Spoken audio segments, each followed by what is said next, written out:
الرحمن الرحيم شركة جرائد ما توحن قصة فريسنا كهذا وحويه لبدي سرقال قاشان لعبد الله أحمد طلان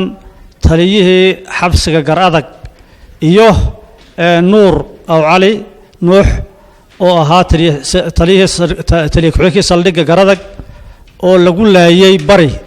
عيلف وين إيوه أوك ما يلود حيس لقول له يي قرية تاريخ ذو هيد لبكون إياه سجالية طبعا بشيء أفراد سجالية لبعتن كذي إن كور بحنير جاريتو دي كدم بيسي أون جارسينو عد كستو أرد بسطي تعدد فوش حميد وكور قبيلة رتالك كدم بيسي كان مهد علينو مقرن سيدي وحلو قبتي هاوشي هالك كدم بيسي لك مهد علينو يكون جبوتي وعكوف فرد هالك نتي لسعوتي هاوشة أو ركوبا odayaashii hawsha la socday labada reer xeeb jiriye reer xaamud labada reer intii hawsha u qaabilsanayd anagu halka ku fadhina warbixintaas oo uga jeedo in gaarsiino cid kasto hawsha dhibsatay iyo cid kasto meel fog joogto qaraaba iyo cid kasto oo magaraysa halkay ku dambeysay rogaato ogba in gaarsiino arintaasi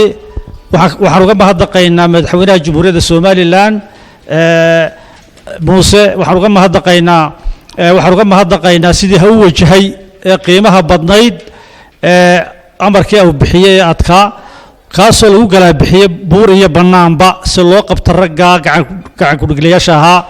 وبحصدي كل كي فلكا جيستين كواسو تريدو هنا يرين أو تلح بابور كواسو هكلا بحي مقالوي كجرادك يوق يجو سويده لبنا بيبا هايين علاش كإن طال أجي أو مقرصة إن صدق ذا بقالك خلا بحي هالكار اللي يقول لا يي وصفر حلول لا يي أو مقرصة ولقيت بيننا أرجع أن بقله لو لا يي سبب تواد لبنا بيبا هايين اللي حبابور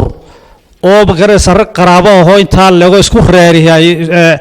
مقرصة كحيستان يقولوا مقرصة دل وكعان وحرقني ماهين وحكدرن أنت أباب شيء أنت هجيسي أنت لولك الهرب بيهيد لكن وكم هذا قينا مدحوين موسى سيده هو وجهي قيمها بدنيد مقرسة سدح دقمه وسوق مقرسة حقوق دقدقة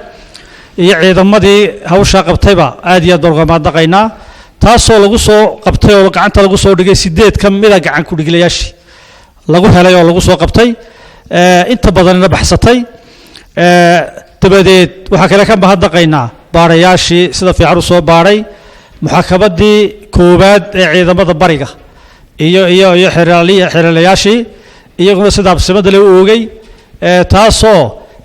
بشي اللبية طبناد سقال إيو طبن بشي اللبية طبناد شرية طبن كيدي حقوقي هريي كوركي لقود دقيستي محوها بديرا هاو خود عي كوبية لباتن قاعد كوديله ويصدق هي طبعا بوراكو بقطع بحثكم بقيهنا مودك بكبحين iyo sideed gacan ku dhiigle oo jeelka ma dheeray la hadda ku xiran xukunkii ku dhacay baan ka mahadnaqaynaa maxkamadda ay asiibtay oo si cadaalad ah u dhacay waxa kale ka mahadnaqaynaa maxkamadda sare ee ciidamada qaranka oo iyaduna tii labaad ahayd oo iyaduna 18kii bishii 6aad 2022 xukunkii ku riday iyaduna halka jeelka dhexdiisa ku dhageysatay 728 xukunka halka ku riday 8 nin gacanta lagu soo dhigay oo fadhiya iyo 13 maqan 22 mar labaad taasoo raacisay baabuurtii weerarka oo iyadana dawladdu la wareegtay aad iyo aad baan idin ugu mahadnaqaynaa waxaan dareenay ama ay dareemeen eheladii ragga saraakiisha ee ka soo jeedeen iyo cid kastoo dareenaysay iyo annagii odayaasha goobjoogga ahaynba waxaan dareenay cadaalad baan dareenay ama si cadaalad waan qiraynaa oo waan cadaynaynaa cadaalad u dhacday waxaan codsanaynaa haddii ilaahay yidhaahdo mudane muuse biixi cabdi madaxweyne aad iyo aad annagoo kugu mahadnaqaynaa sidaad u wajahday cadaaladdu waxay u baahan tahay fulin bay u baahan tahay cadaalad marka la helo fulin bay u baahan tahay fulintuna gacantaada ay ku jirtaa fulintu gacantaada ay ku jirtaa waxay dawo u tahay ciidamada qaranka saraakiisha qaranka ee meel walba sarqiiska loogu leynayo ee meel walba lagu dilayo ee dhibaataysan iyagoo u taagan shaqadii qaranka oo dhibaatada haysata iyo hawsha ay ugu jiraan waddanka isay ugu taagan yihiin aan qirayno haddana si raqiisa mar walba loo laayo in laga waantoobo ama wax lagu qaato waxa dawo u ah inta la hayo inta maqanna haddii la helo la soo qabto inta la hayana lagu fuliyo qisaasta maxkamaddu sida cadaaladda u rideen taasaan codsanaynaa madaxweyne boqolkiiba boqol aad iyo aad baan cadaaladda uga mahadnaqaynaa eheladii iyo odayaashii iyo labada reerba aad iyo aad uga mahadnaqayaan ilaahay baa inoo sheegay in nolosheennu ku jirto ilaahay baa xukumay in la qisaaso gacan ku dhiglaha ilaahay baa xilka kuu dhiibay oo xukumay in maanta adigu waddankaad maamusho waxaan ka hadlaynaa halkan maanta aan u soo fadhiisannay labada reer ee ah xeebjida iyo reer xaamud waxay u soo fadhiisteen maanta labadii sargaal ee lagu dilay garadag ee lagaga baxay oog iyo gawsaweyne iyo bahashii muxuu ahaa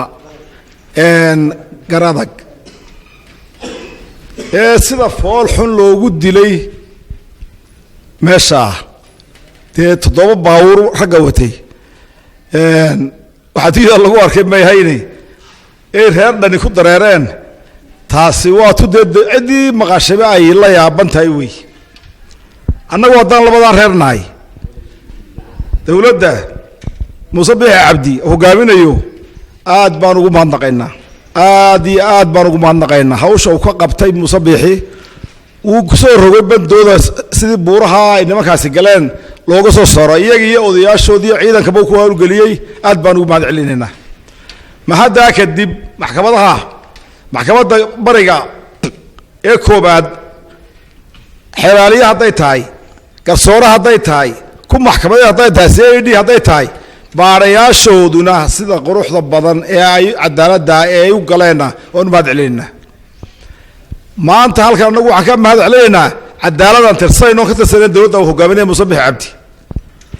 waxaan leenahay taasi waxay u dhacday cadaalad 22 nin oo dil lagu xukumay oo 13 maqan tahay 8na la hayo baan u joognay bishii maxay ahayd 12aad ayaanu joognay Madheera tan maanta aan joogno oo ah bishii 6aad 28keedii yay tii kalena ka dhacday muxuu ahaa Madheera taana waanu joognayoo si cadaaladay u dhacday waxay ku xukuntay dil bay nimankii ku xukuntay maxaa meesha yaallo sugaynaa ay dadkani sugayaan ama ciddii wax ka dhinteenba ay sugaysaa dadka dhintay ay sugayaan dee cadaalad way tirsadeene cadaaladii oo fuliso madaxweyne yaa maanta annagu ka codsanaynaa oo aad ku fuliso dadkaad sida diinta islaamku sheegtay aad ugu fulisadii gacantaada maanta ku jirtaa madaxweyne dee taa maanta inaad fulisaan ka codsanaynaa halkan maanta waxaan u fadhinaa annagoo ah labada reer ee reer xaamud iyo xeeb jiraa oonu halkan ka soo jeedinaynaa dilkii labada sargaal loogu geystay degmada ceel afweyn kuwaas oo kale ahaa gaashaanle tallan iyo dhamme nuur aw cali nuux dilkaa foosha xun ee loogu geystay labada sargaal degmada ceel afweyn kuwaas oo lagaga baxay 4 goobood ama 4 magaalo oo agagaarkaasa oog ceel afweyn garadag iyo muxuu ahaa gawsaweyne kuwaasoo bohol agteeda dilkoogiina loogu geystay foosha xumaa ee faxshinimada ahaa mar labaad waxaan aad iyo aad uga mahadnaqaynaa maxkamadda ciidamada ee bariga sida quruxda badan leh ee cadaaladda ay u waafajisay 22 gacan ku dhiigle ee ay sharciga la hor keenay sida cadaaladda ay u waafajisay ee ay ku xukuntay dilka bishii 12aad 2019 waxaan kaloo mahadnaqaynaa baadhayaashii saldhigyada boolisyada degmooyinka sida quruxda badle ay dembiga u soo magaranaysaa ay habeeyeen iyagana aad baan ugu mahadnaqaynaa iyo cid kastoo gacan ka geysatayba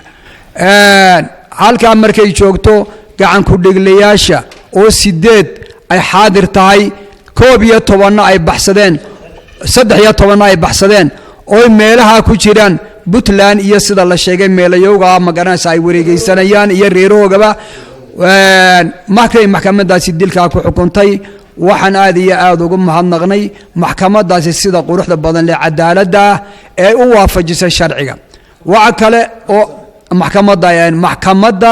barigu waxa kale oo mahadnaqaynaa madaxweynuhu sida sharafta leh ee quruxda badan ee maxkamadaha iyo cid kastaba uu abaabulay ee arintaasi uu howlgalka uga sameeyay isagana aad iyo aad baan ugu mahadnaqaynaa maxkamadda sare ee ciidamada ee iyaduna ka dhacday Madheera 28kii bishii 6 2020 iyaduna mar labaad waxay ku xukuntay 21 gacan ku dhiigla siday maxkamadii hore ku xukuntay dil toogasha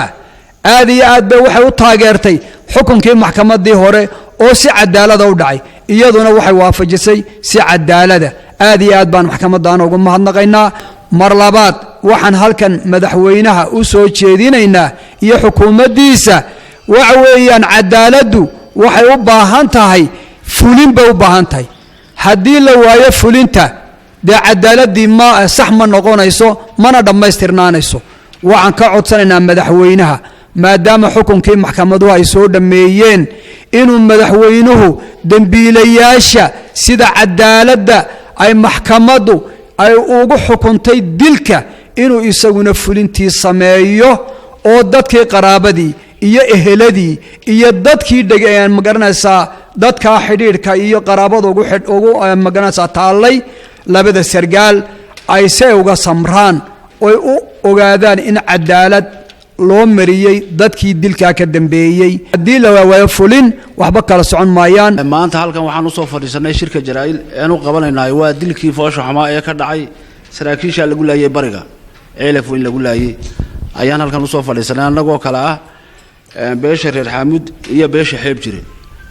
marka waxa weeyaan maxkamadii gobolada bariga howlgalkii iyo wixii la sameeyo dhan waan wada mahadnaqaynaa dilka foosho xun leh ee wali lagu arag ma garanaysaa Soomaaliland aan wali ka dhicin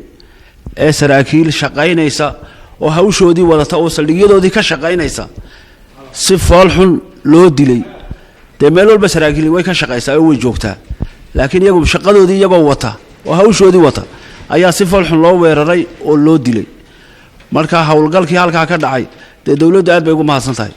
maxkamadii darajada koobaad ee barigu hawshii oo horeysay oo fulisay si fiican oo cadaaladeed ayay u dhacday dabadeed raxfaan bay qaateen oo maxkamadii sare u gudbeen maxkamadii sare ciidamada qalabka sudayna sidii iyo si leeg cadaaladii bay mariyeen 8 way xidhan yihiin 8 dil bay ku xukuntay intii maqnaydna waa la mid wixii dambiga lagu helay 13 maqnaana waa la mid marka sidaa ay maxkamadii u dhamaysay hawsheedii ay fulisay xukunkii wuxuu ku soo wareegay madaxtooyadii marka madaxweyne waxaan ka codsanaynaa inaad xukunkaasi cadaaladeed noogu fuliso oo xukunka dilka aad noo fuliso maxkamadii waraqi hawshii waxay hoos taala xafiiskaagii bay fadhida inaad dilkaasi noo fuliso oo cadaaladda noo fuliso ayaan madaxweyne ka doonayna waanad mahadsantahay howlgalka samaysay wadada hore ka soo sheegay waxa shirka jaraa'id qabaan loo fariisanay mudadana iyaga soo sheegay iyo inta dhacday wuxuu dhacanba wax la yaabanayn waxa ka dhacay xajo ugu horta ugu hawala arkay waxa la yaabanayn mid kay tahay arintaas dilkaas ku dhacay inuu qolan nacayb yahay iyo inuu dawlad nacayb yahay baanu kala garanayn ilaa الان كل كان يقصيه ونقول سأوصيه ونوحنا ملينا دول نعيب وحلانا سلاعي يسوشين شرعي حركيسي مري وحفل يسوي عدي في المسألة واحدة من حوالي ويان يدينا سنويا سيدا الله وصوه لما حنا قاي dowladdii ciidamadii iyo waxa la weeyay howlgalay iyo baariyowgii iyo maxkamaddii waa sidaasay u dhantay horta maxkamadda sidaa ma hadnaqaynaa madaxweynaha waxaan ku daraynaa dee dowladda waxa shaqeeyaba leelmay kala laayo madax kastaba aalaan bay taagan tahay xukunku haddii la fulin waayeen cadaaladdu haddii la fulin waayo waa hal bacaad lagu dhisay bay noqonaysaa in la fuliyaan doonayna